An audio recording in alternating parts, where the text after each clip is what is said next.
Hi again, everyone, and welcome back to Gene Calderon Apologetics Ministries and talking about the season of Christmas and the different days as we go through this, talking about some of the controversies and some of the different ideas about Christmas, what we ought to do, what we shouldn't do, and why we do or why we don't kind of ideas. There's always different ideas, especially when it comes around the holidays, and Christmas is no exception. Today, I want to talk about the Magi, or the idea of giving gifts. The idea of giving gifts is mostly widely practiced at this time. It's a tradition during our Christmas season. And one of the reasons could be rooted in the biblical account of the Magi showing up who followed a star and came to worship Jesus. And of course, we read this in the Gospel of Matthew, chapter 2. We read, "On coming to the house, they saw a child with his mother Mary, and they bowed down and worshipped him. Then they opened their treasures and presented him with gifts of gold, frankincense, and myrrh." But even with a biblical basis of giving gifts, it's challenged by some people who say that the Magi were astrologers and that God would never have allowed any of this based on astrology. Well, first of all, some things that we should realize is that even if the Magi did practice astrology, the Bible makes it clear that they were led by God, by a star, and also by dreams in directions that they should go. And also, the star that the Magi followed was not used to tell the future, but it was meant to pronounce the present.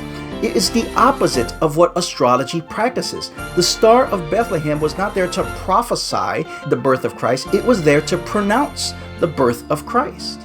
And lastly, we should also know that the Magi were not necessarily three kings, as sometimes we hear. We'll find that the Magi that were visiting Jesus and his parents, Matthew never does specify how many there actually were. And the tradition that there were probably three comes from the fact that there was three gifts mentioned. As we read earlier, it's gold, frankincense, and myrrh. So yeah, the Bible does talk about wise men, plural, but there's no strong support to talk about how many in number there actually were. Put all of this together, in one sense, we do see that the exchanging of gifts can be dangerous in potential for promoting materialism. In fact, that's one of the major arguments about Christmas. It's been so commercialized. So much materialism is going on at this time. And yeah, that can be in danger. But still, the giving of gifts also reinforces the reality that it is more blessed to give than to receive. That is, again, something that we get directly from the scriptures. In the book of Acts, chapter 20, we read, "In all things I have shown you an object lesson, that by hard work one must help the weak, remembering the words of the Lord Yeshua, Jesus, that he himself said, 'It is more blessed to give than receive.'"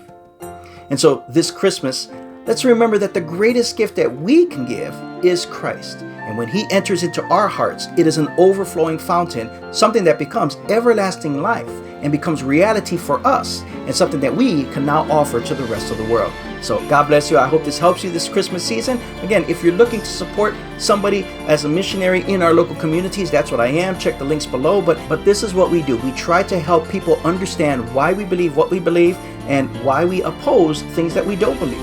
There are things that we have to be cautious about. There are things that are sometimes in the middle, but in all things, we always want to present ourselves in a way that honors God and gives him glory. So again, I hope this helps you. Merry Christmas. Thank you all so much for watching, and we'll see you again soon. Take care. God bless.